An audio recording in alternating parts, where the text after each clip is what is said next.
Good morning. Today is Wednesday, March 20, and this daily bread is titled, God Uses Imperfect People. It's from Judges 15, verses 1 through 20. The key verse is verse 19, and it says, Then God opened up the hollow place in Lehi, and water came out of it. When Samson drank, his strength returned and he revived. So the spring was called En Hakor, and it is still there in Lehi. Later on, at the time of wheat harvest, Samson took a young goat and went to visit his wife. He said, I'm going to my wife's room, but her father would not let him go in. I was so sure you hated her, he said, that I gave her to your companion. Isn't her younger sister more attractive? Take her instead. Samson said to them, This time, I have a right to get even with the Philistines. I will really harm them. So he went out and caught 300 foxes and tied them tail to tail in pairs. He then fastened a torch to every pair of tails, lit the torches, and let the foxes loose in the standing grain of the Philistines. He burned up the shocks and standing grain, together with the vineyards and olive groves. When the Philistines asked, Who did this? They were told, Samson, the Timnite's son-in-law, because his wife was given to his companion. So the Philistines went up and burned her and her father to death. Samson said to them, Since you've acted like this, I swear that I won't stop until I get my revenge on you.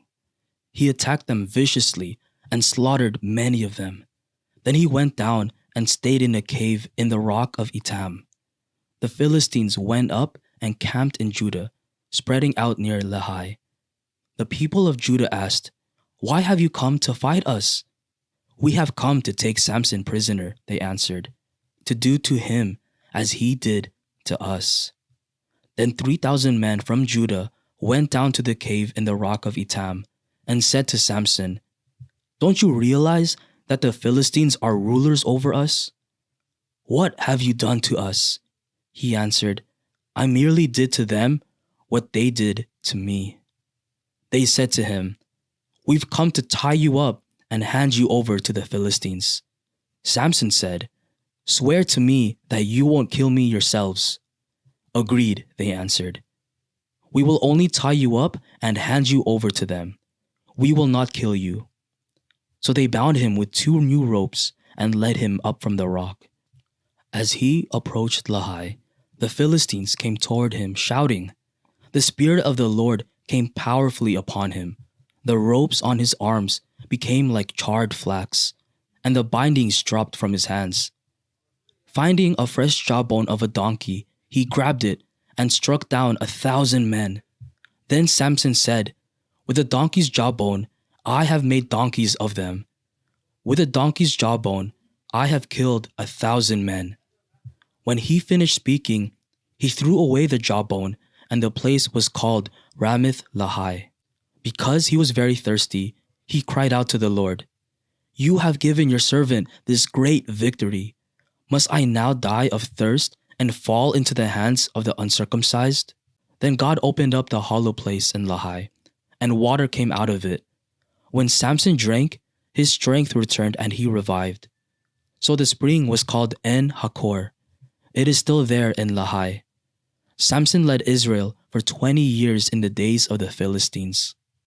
Daily Bread. Part 1. Samson's personal revenge leads to more chaos. Samson's story teaches us about the danger of seeking revenge. Out of his anger, he took the situation in his own hands, killing thousands of men. It was a vicious cycle of escalating violence between him and the Philistines. The Bible advises us, if it is possible, as far as it depends on you, live at peace with everyone. Do not take revenge, my dear friends, but leave room for God's wrath. For it is written, It is mine to avenge. I will repay, says the Lord. Romans 12, verses 18 to 19.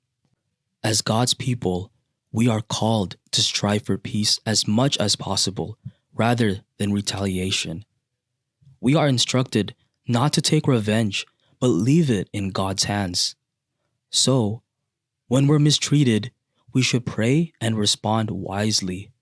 Remember, our response to injustice or insults shows what kind of person we are. It reveals whether our hearts are consumed by bitterness or transformed by God's grace. Part 2. God uses all people for his purposes. Despite Samson's poor and emotional decisions, God still used him to start freeing Israel from the Philistines. This affirms that God isn't stopped by human mistakes. He can work through imperfect people to achieve his plans. Sometimes we might feel like we're not good enough for God to use, especially when we mess up or let ourselves and others down. But it's important to understand that God specializes in using flawed people to showcase his greatness. God can bring good out of even our mistakes and shortcomings. This doesn't justify making poor decisions. Instead, it highlights how God's grace can empower us to rise above our mistakes and not let them define us. We can offer ourselves to God, flaws and all, knowing that his grace covers and enables us to fulfill his purposes. Prayer. Lord, please forgive me for responding to problems with my emotion and desire for revenge. Help me pray and respond wisely so that I can better represent you. Thank you for using me, even when I make mistakes, so your power, love, and grace is even more greatly revealed. One word, God is using a flawed person like me for his purposes.